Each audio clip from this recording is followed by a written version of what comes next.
Garage area. We're going to see him stage and see the car actually run.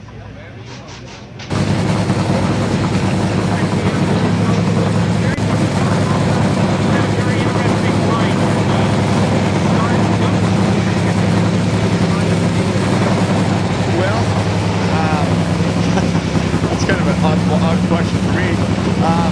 That made a big difference in my life. You know, I don't know. I guess to want to race and accomplish something, and getting the lucky breaks when I needed them, and actually when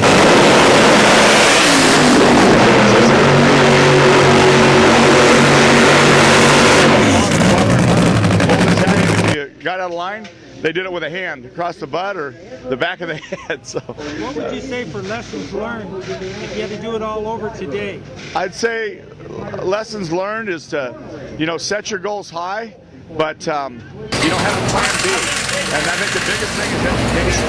I had a high school education. I've done very well, but I preach to my kids to, you know, to get A's and B's and you know, to go to college. That's a big thing. Education, I think, can set your life how easy the road can be later on. So that's one of the big things I stress. I have a 10-year-old and a 6-year-old. 10-year-old's Dominic, 6-year-old is Giovanni. Actually, Dominic it's his second year in the 600 mini sprint.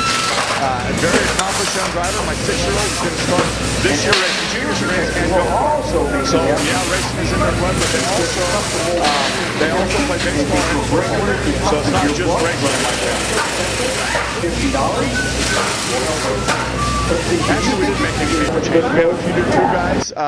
We go from 85% nitro to 90%, but we're kind of hanging in the middle of that and just kind of working our way up to it. Power didn't seem to be a problem for us last year, so I don't know about the extra power, if we're going to really be concerned about that right now. The safety issues after Eric and John's crash, that's a big thing. We've got a new chassis upstairs we're going to run on Monday that Brad Hadman built.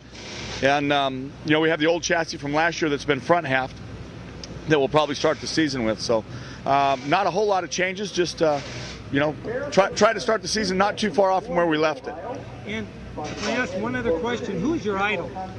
My father, because my father meant business when he spoke. So he always, you know, put food in our bellies and gave us plenty of love. And actually still around to this day. He turned 86 in November. And I feel that the strong, you know, upbringing that he gave us and also the fear of him didn't hurt in raising his sons. How about in the racing field? Who would you look up to? I'd have to say Connie Coletta. Because, you know, Connie's done this on his own dime. He's made it successful in business on his own. And he's still out here, and if he doesn't have a sponsor, it doesn't stop him. He'll go ahead and run as many cars as he possibly can, and he's just an overall good, real person. Well, thank you so much. All right, my pleasure. Okay.